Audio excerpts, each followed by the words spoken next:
Esta es la historia real de El extraño ser. Los monstruos existen porque son parte de un plan divino, y en las horribles características de esos mismos monstruos se revela el poder del creador. Humberto Eco, En el nombre de la rosa, 1980. La cita fue ya entrada la tarde de un miércoles invernal, en un café del centro marplatense. Después de 14 años viviendo en medio país, volvía a encontrarme con el turco. El abrazo fraterno del encuentro no esperó. Fuimos amigos mucho tiempo.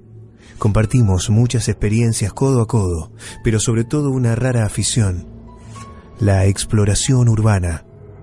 Esto de meterse en edificios abandonados, preferentemente de noche, equipados con linternas y alguna cámara, en lo posible para poder registrar y recordar el hecho, verlas por dentro, sentir la adrenalina de lo desconocido, reconocer aquellos lugares que antes tenían esplendor y ahora eran ruinas de un pasado mejor.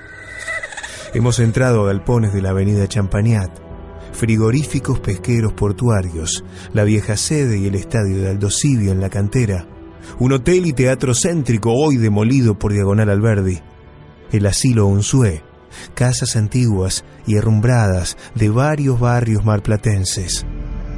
Todos estos lugares estaban abandonados. Éramos intrusos, efímeros, en lugares inhabitados, pero jamás ladrones. Nunca nos llevamos nada.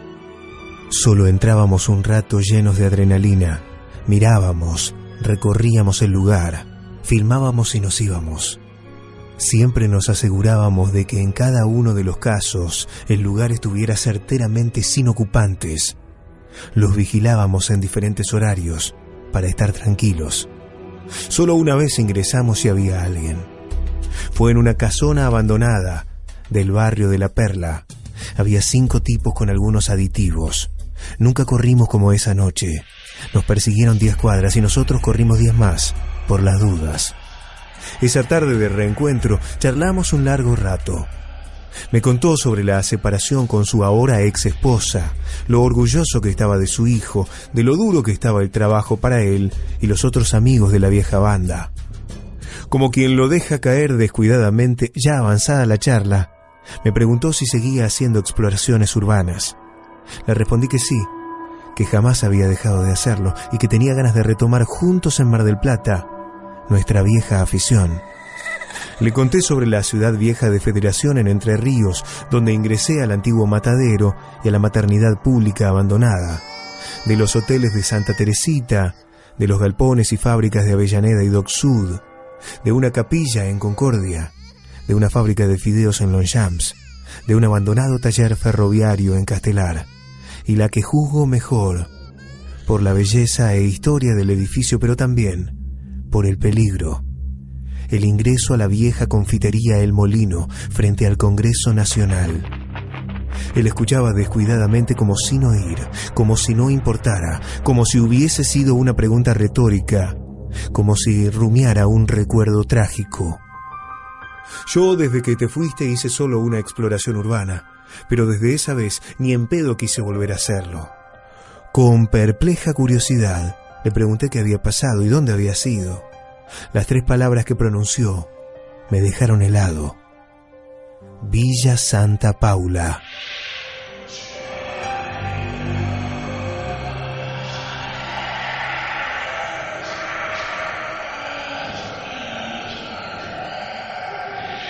Siempre nos había fascinado ese chalet que semejaba a un castillo de estilo pintorrequista.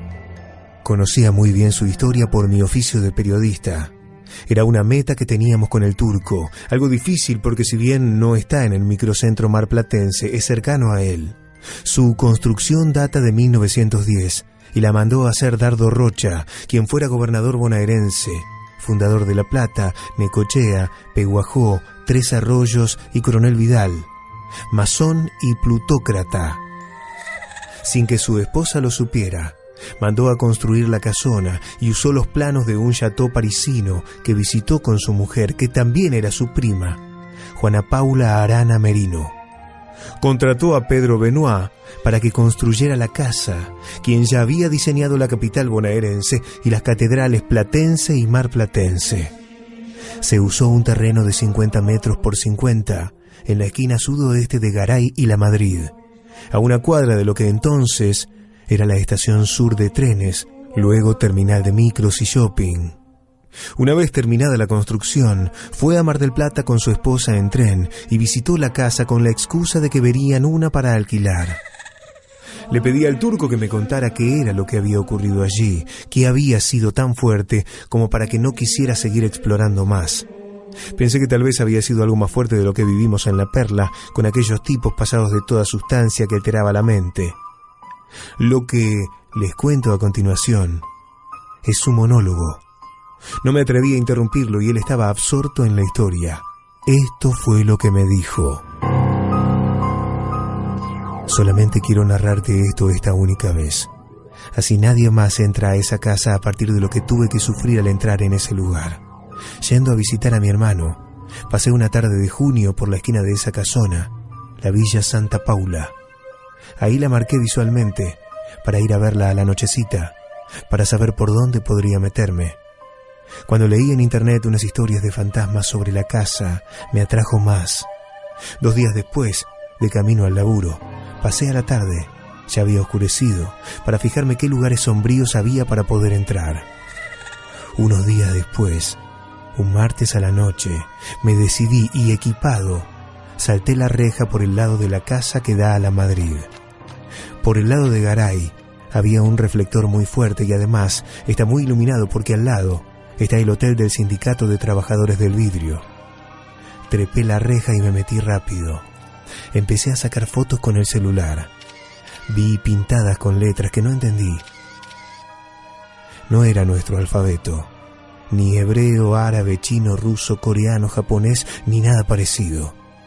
Parecían palotes rústicos, pero algo querían decir, tenían un orden. Al lado había dibujos de un pez, hecho con 2 trazos, parecido al que algunos ponen en los vidrios de los autos.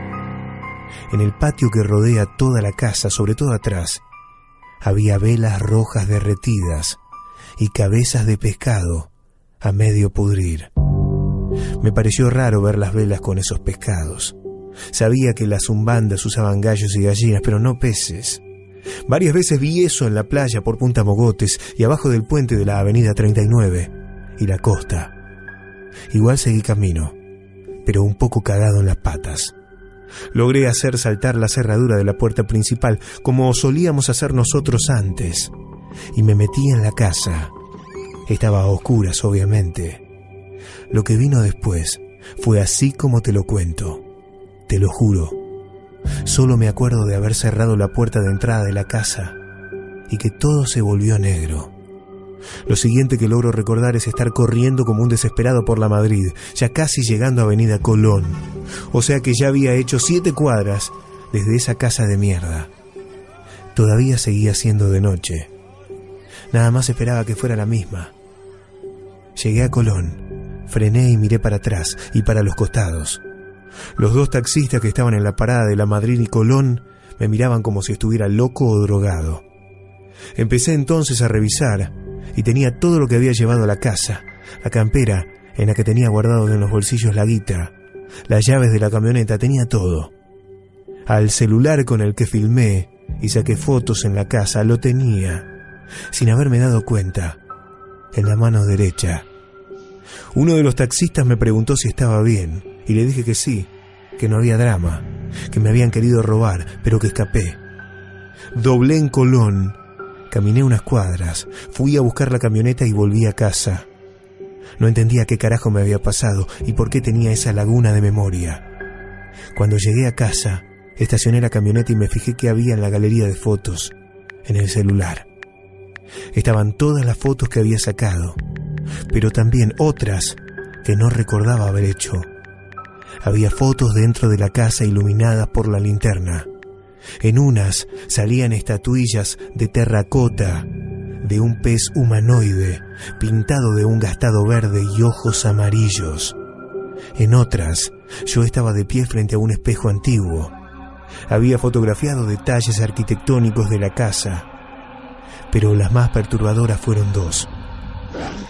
En una, el fotografiado desde arriba era yo, tirado en el piso, de costado. En otra, una mano verdosa y escamada era vista algo fuera de foco, muy parecida a las de esas estatuillas de terracota. Después de ver esto, empecé a fijarme en las otras fotos, a ver si encontraba algo raro. Y en aquella en la que me fotografié frente al espejo grandote, reflejado bajo el dintel de una puerta que daba a una habitación de la casa, había parado un tipo más alto que yo, verde oscuro, escamoso, manos y pies como aletas, labios desmesuradamente anchos y gelatinosos, mirando amenazante con dos brillantes ojos amarillos, agigantados y vidriosos, estirando el brazo derecho terminado en una despiadada garra con membranas. De eso creo que es de lo que me escapaba, y gracias a Dios, también de eso me había olvidado. Nunca intentes entrar a esa casa. ¿Te acordás que había un nombre pintado en el patio? Busqué en internet, y Abhal Smaut Etinron es un dios de un antiguo culto africano a un ser marino, mezcla de pez, reptil y hombre. Ese hijo de puta que fotografié y del que me escapé coincidía con el de los dibujos y descripción que se hacía, y no era un dios informe y lejano, sino bien real, bien de acá, algo palpable, algo que jamás debe ser liberado ni encontrado. Andá a saber qué tragedia podría haber pasado si no salía corriendo, y qué hijos de puta son los que lo adoran y sostienen a ese monstruo acá, en Mar del Plata.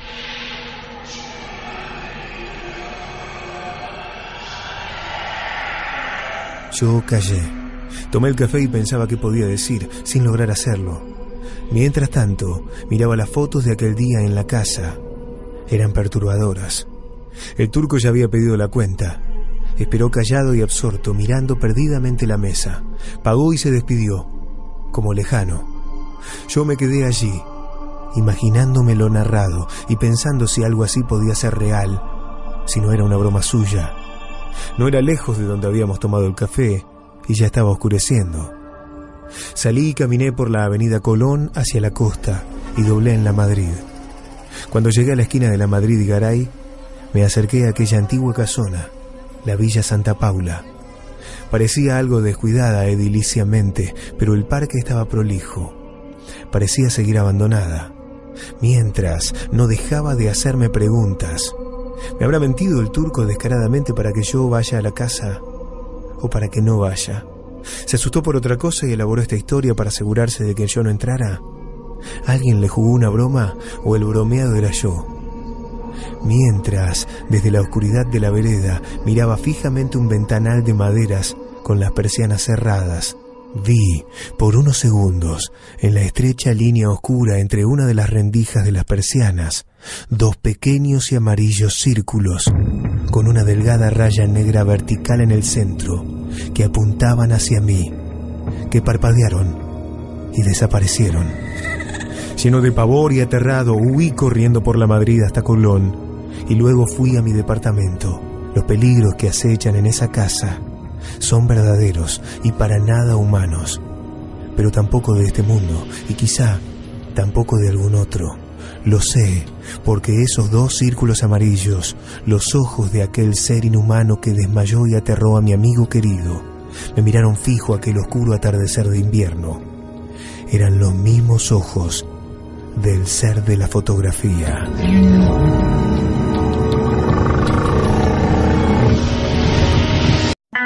La historia de hoy es un contenido de ficción. Los hechos y lugares mencionados deben tomarse como fruto de la imaginación. Nada de lo relatado es real. Simplemente jugamos con la magia de la radio y con el clima de terror. Esta historia está escrita por Juan Pablo Martínez, a quien le agradecemos el relato. Esta es la historia real de El extraño ser de Mar del Plata, segunda parte.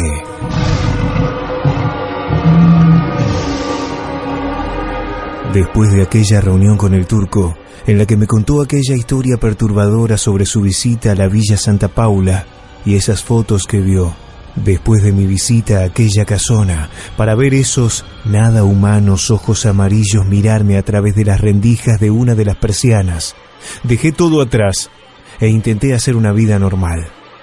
Logré conseguir trabajo para un sitio de noticias marplatense. Así podría ejercer mi oficio de periodista.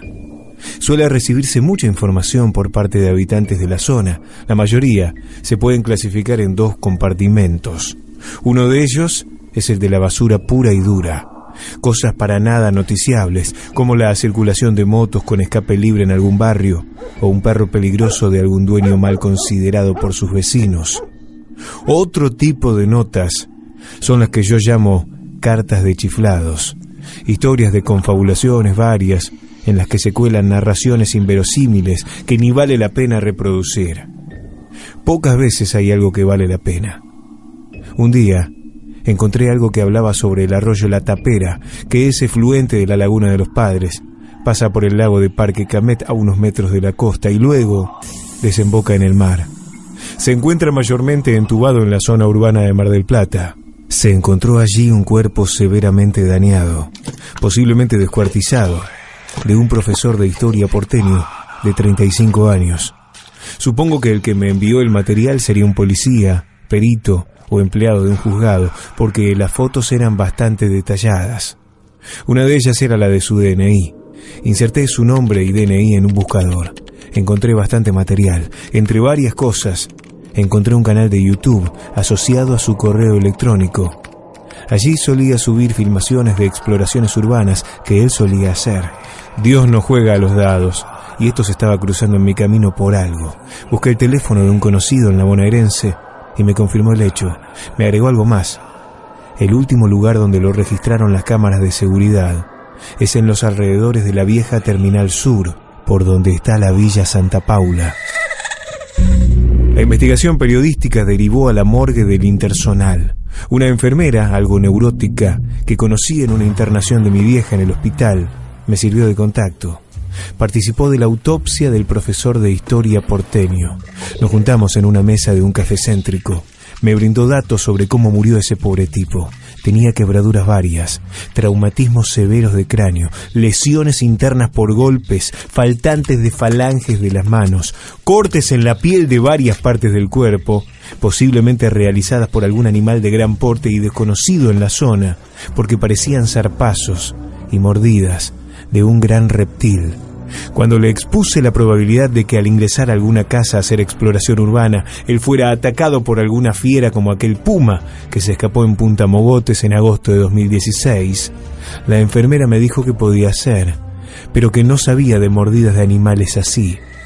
Había visto mordeduras de perro, pero como esas, nunca. Dejó la copia de la autopsia en la mesa, le dio unos pesos por el favor recibido y se fue. Una vez que la perdí de vista, también me fui yo, imaginando qué podía haber sido eso que mordió al hombre, pensando que el extraño ser de la Villa Santa Paula que había fotografiado el turco podría haberlo hecho. Claro, de ser cierto. Cuando volví a la redacción me encontré con una noticia también extraña. Un chico de unos 10 años desapareció en Laguna de los Padres. Lo último que se supo de él era que estaba nadando en la laguna y nadie lo vio salir, pero tampoco nadie lo vio hundirse. A pesar de las búsquedas, nadie lo encontraba. Se hicieron rastrillajes en la zona de la laguna y también en las sierras. Aparentemente, incluso, algunos buzos estarían buscándolo dentro de la laguna misma, pero sin encontrar nada. Al anochecer, en caso de no encontrarlo, suspenderían la búsqueda para retomarla al amanecer. Decidí que debía intentar investigar. Fui al atardecer a la laguna en mi vieja Traffic, cargando una caña de pescar para tener una excusa y ver de cerca. Una vez que me ubiqué con la camioneta cerca de la orilla, empecé a caminar por los alrededores para ver si encontraba a alguien hablando del tema o alguna autoridad presente, pero ya no había nadie. Si estaban, seguro, era por tierra firme. Ya había oscurecido. A unos 150 metros de donde había comenzado el recorrido, cerca de la orilla de la laguna, decidí sentarme en una piedra para fumar un cigarrillo y recalcular por dónde conseguir información. Noté algo raro. cuando revisé que no había basura encima. Un relieve extraño, nada natural. Alumbré con el flash del celular y me quedé atónito. Esos relieves efectivamente no eran nada naturales. Eran unos grabados extraños, similares a los petroglifos, los diseños pictóricos grabados o tallados en roca, hechos desgastando la parte superficial. Los precursores de la escritura moderna. Todo se estaba volviendo cada vez más raro. Decidí entonces no volver a casa, sino quedarme en el camping de la laguna y dormir ahí. Así, a primeras horas de la mañana, podría ver con mejor luz el reinicio de la búsqueda del pobre pibe. Era el único que estaba ahí. Ya se habían ido todos. Ni siquiera el vigilante del camping estaba dando vueltas. Estaba haciendo un frío inusual. Cerca de la medianoche, salí silenciosamente a fumar otro cigarrillo. Apoyado en la camioneta mirando la luna llena, a lo oscuro y de frente a la laguna. Esa redonda luna era toda la luz que había y fue toda la luz que necesité para ver el horror.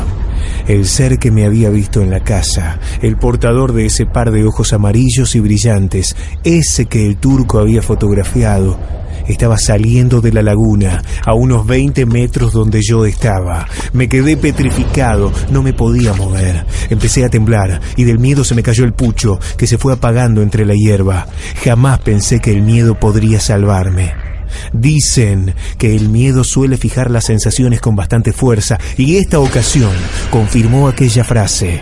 Este repugnante ser era evidentemente anfibio. Si pudiera dar una idea de su aspecto, podría describirlo como el ser del cuento de Lovecraft, Dagon, y también como el monstruo de la Laguna Negra, un reptil humanoide con boca y labios anchos como de pez, ojos amarillos y brillantes, de 2 metros o incluso más de altura, aletas en donde nosotros tenemos orejas, al igual que en la espina dorsal, delgadas membranas de piel entre los dedos de las manos y los pies, y también bajo las axilas. Yo, paralizado de miedo, lo observé ir avanzando sobre tierra, parado sobre sus 2 piernas traseras con sus branquias abriéndose y cerrándose para cargarse de aire. Yo seguía paralizado. Al ingresar 10 metros contando desde la orilla, el ser logró verme. Aterrado, pensé que se me vendría encima, pero volvió sobre sus pasos y entró nuevamente a la laguna. Ahí sí, volví a meterme en la camioneta tratando de no hacer el más mínimo ruido y trabé las puertas. Apenas terminé de hacer esto, llegó otra Traffic. Esta era gris, a la misma altura de donde había salido el ser. Estacionó de culata hacia la laguna y apagó el motor.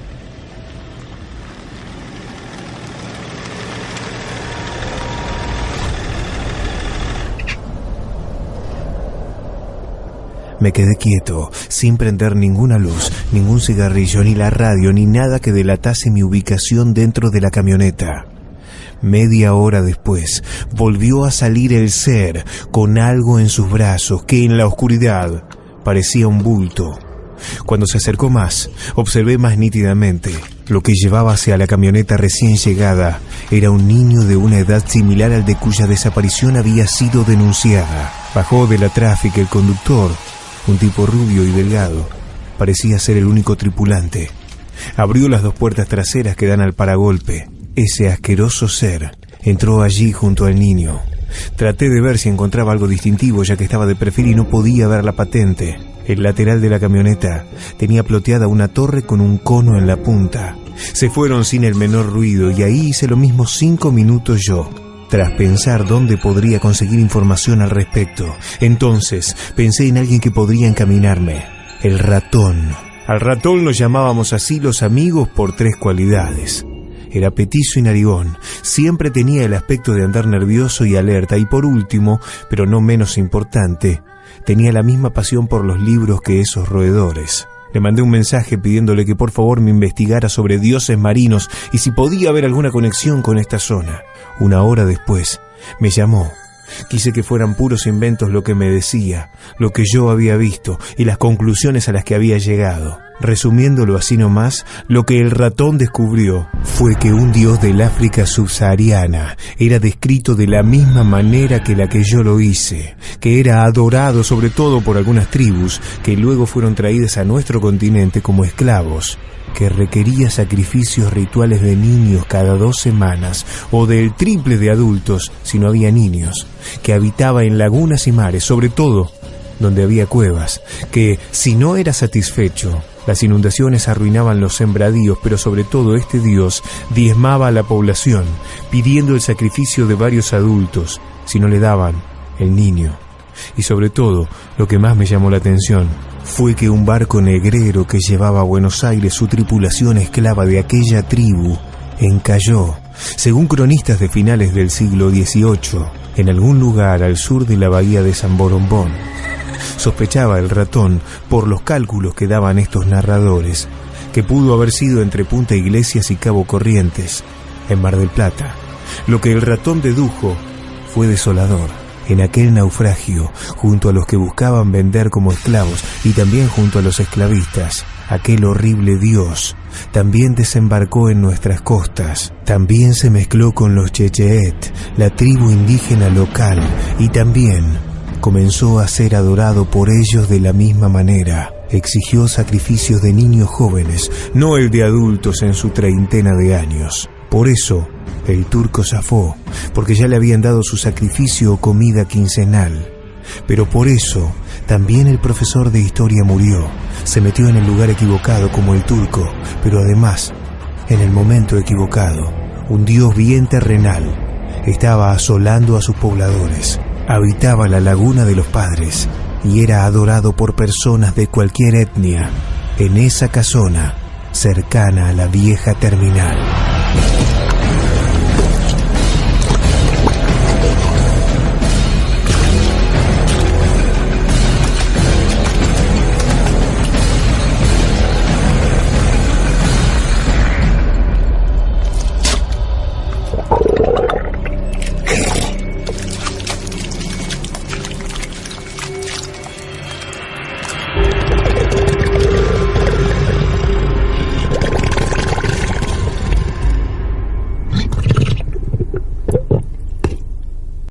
Esta es la historia real de El extraño ser de Mar del Plata, última parte.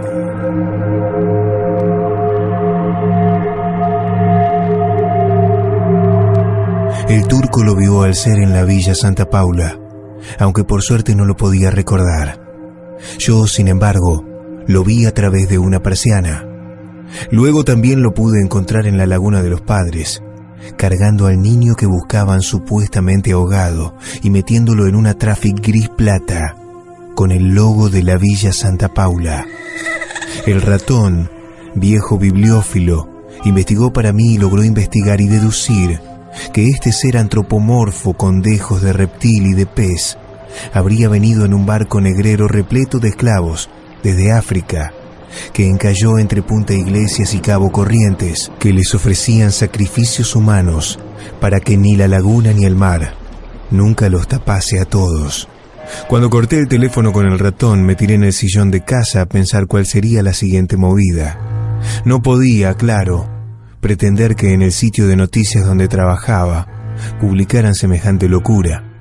¿Acaso creerían que un ser semejante en un aspecto a los reptilianos de los conspiranoicos o a los invasores de invasión extraterrestre andaba por Mar del Plata oculto en camionetas, la Villa Santa Paula y la Laguna de los Padres, siendo venerado aún, no ya por aquellos reducidos a la esclavitud o a los Checheet, sino que por personas que no distinguiríamos de cualquier otra en las calles marplatenses y que además todavía se le hacían sacrificios humanos de niños o en su defecto adultos? No, definitivamente no. Nadie en su sano juicio. Y en mi sano juicio tampoco lo intenté. Solo algo de cerveza me aliviaría el incesable caudal de pensamientos que arreciaban mi mente. Como si fuese telepatía, Vicky me envió un mensaje al celular y arreglamos para ir a un bar a tomar una cerveza. Sugerí juntarnos en Bluff, ya que me quedaba cerca. Una hora después, Estábamos en el patio delantero bebiendo y hablando sobre la posible extinción de los rolingas y por qué, para mí injustamente, Greenpeace no hacía nada al respecto. Estábamos en una mesa larga que da sobre Falucho, en el patio delantero. Aunque la charla divagaba con cierta gracia, no podía dejar de mirar lo que había detrás de Vicky. Junto a la pared que da al edificio contiguo hay una fuente, y desde esa misma pared, aparentemente antes de ahí, brotaba agua. Un rostro verde hecho en cerámica estaba fijado. Ese rostro verde, cuasi reptil, era casi una réplica de aquel ser de la laguna. Traté, creo que con éxito, que mi turbación no se mostrara. No quería que me tomase por loco. Cuando volví a casa, seguía con el mismo pensamiento recurrente sobre qué hacer con toda esta problemática, pero con el aditivo de una leve ebriedad. Lo llamé a la casa al ratón. Él estaba hecho a la antigua y se negaba a usar celulares, para concertar una reunión y saber más sobre todo esto y así obrar en consecuencia. Un hombre preparado siempre actúa más juiciosamente. Él me prometió mostrarme unos documentos de los curas de la reducción jesuítica, donde hablaban de aquel repugnante y asesino ser, pero que me llamaría al otro día para fijarse en qué horario podría hacerse un hueco en el trabajo. Hacia las 14 del otro día, el ratón me llamó desde un locutorio. Me dijo que, inexplicablemente, su teléfono estaba ligado y se oía un sonido gutural y chasqueante.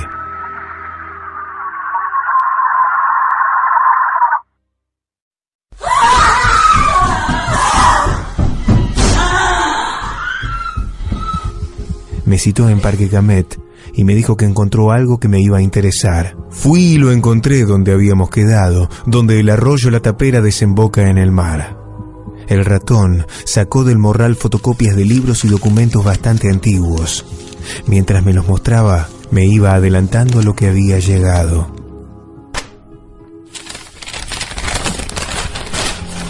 Allí decía que los jesuitas que estaban en la laguna, que por ello llamarían de los padres, hablaban sobre una idolatría de los indios Chechehet, según la cual adoraban a un ser de aspecto reptil que habitaba las aguas, tanto dulce como marítimas, que iba y venía del mar hacia la misma laguna desde el arroyo La Tapera, que temían que se destruyera todo con una gigantesca inundación mundial si se los mataba. Otro documento jesuita hablaba de otro mito que el ratón vinculó al del bien peinado. Sospechaban estos curas que tal vez podría tener una vinculación con el ser que adoraban los Chechehet, ya que, en concordancia con ese mito, enviaron a la desembocadura del arroyo a uno de sus hombres más valientes a buscar el supuesto oro que este ser guardaba en la desembocadura de La Tapera, pero que jamás volvió. En otro de los textos, uno de los jesuitas españoles hablaba del hombre pez de Liérganes, un hombre que se internó en las aguas y cuando lo volvieron a ver, estaba convertido en un ser anfibio.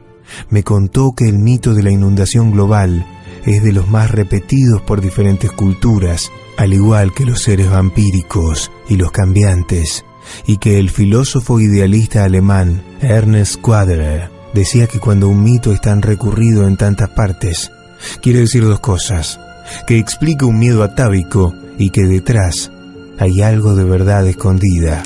El ratón siguió sacando papeles y blandiendo uno, me mostró otros documentos que señalaban que algunos de los viejos fundadores de la ciudad también adoraban al ser, que también ellos le ofrecían los sacrificios humanos que anteriormente le brindaban los indígenas. Lo noté nervioso al ratón, y cuando le pregunté si le pasaba algo, me dijo que solamente necesitaba hacer sus necesidades. Se alejó y se ubicó, creo, detrás de unos arbustos. Fue la última vez que lo vi con vida al ratón. Lo empecé a buscar, y cuando lo encontré, por Dios, jamás hubiera querido haberlo encontrado así. Estaba evidentemente muerto. Allí donde el arroyo desemboca en el mar, completamente destrozado, como aquel profesor de historia al comienzo de mi narración. Volví corriendo desesperado a la camioneta para llamar al 911, pero la mano apenas me respondía y se me cayó el celular.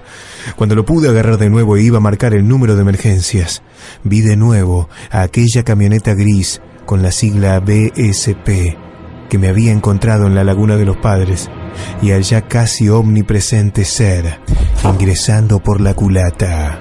Esta vez no se me iban a escapar. La seguí por la costa, iba para el puerto, donde se metió en la reserva. Entró por el costado del predio de Aldo Civi. Otro ser más ingresó. La camioneta retomó su camino al sur y llegó a las lagunas de Punta Mogotes. No podía creer que otro ser más ingresaba por la misma puerta que habían entrado los otros dos. Tomó de nuevo la avenida y fue hacia el norte. El recorrido terminó en Garay y La Madrid, donde está la Villa Santa Paula. Me quedé a una distancia prudencial para poder observar todo. Los tres seres fueron sacados de la camioneta y metidos en la casa en camillas tapadas por sábanas, como aquellas que hay en las morgues. Ahí cometí el primer gran error. Fui desesperado a la redacción del sitio de noticias donde trabajaba. Quise publicar la nota, pero me dijeron que jamás publicarían esa demencia. En otras palabras, me sacaron cagando. Llamé a Juan Pedro Volta, un contacto que me pasó un colega uruguayo. Según me dijo, laburaba de detective y había sido un inusual cana honesto. Pero con su cara de pocos amigos, me echó casi a las patadas. Estaba deshecho. El ratón había muerto. Toda esa demencia era cierta, y fui testigo de cosas que jamás pensé ni quise cruzarme en mi vida. Entonces, cometí mi segundo gran error. Decidí ir a hacer una denuncia al juzgado. Me terminaron declarando insano. Me internaron 11 meses, argumentando que estaba psicótico, pero a pesar de que mi historia les era enteramente irracional, una mera concatenación de un delirante con paranoia, ni los psiquiatras ni los psicólogos daban con ninguna medicación para mi tratamiento. Terminaron decidiendo que quizás fue producto de algún brote momentáneo, pero que no registraba ninguna enfermedad mental a mediano plazo. 11 meses de mi vida perdí allí adentro. Esta carta abierta es para que se sepa la verdad, para que se sepa que nada es lo que parece y que hay algo más allá de lo que vemos, que hay poderes más allá de los que percibimos. El horror camina entre nosotros. El horror está en donde menos podemos esperarlo. El horror está allí afuera. El horror está aquí también. El horror existe y prácticamente nadie hace nada por liquidarlo. Esta historia es ficción. Los hechos, lugares y personajes son producto de la imaginación. Esto no ocurrió en Mar del Plata. Sin embargo, el autor de esta historia asegura que solo cambió el sitio y el contexto, pero que ese extraño ser sí existe y tiene un extraño poder, el de materializarse cuando uno siente un miedo extremo. Que tengas buenas noches.